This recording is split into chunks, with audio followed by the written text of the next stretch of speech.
GDP సూచిస్తుంది. Next GSDP అంటే ఏమీ లేదు, gross state domestic products.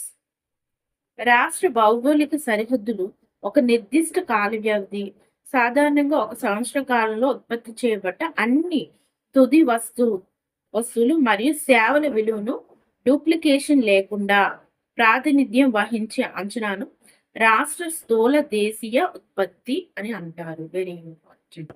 జిడిపికి and జిఎస్డిపికి తేడా ఏంటంటే, జీడిపి అనేది ఓవరాల్ గా మన ఇండియా మొత్తానికి కాల్కులేట్ చేస్తారు. అండ్ జిఎస్డిపి అనేది ఒక స్టేట్ సంబంధించి కాల్కులేట్ చేయడం జరుగుతుంది. ఇది మనం గుర్తుపెట్టుకోవాలి. ఈ చిన్న చిన్న ఆ, భేదాలని మనకి ఎగ్జామ్ లో అడగడం జరుగుతుంది. Very important.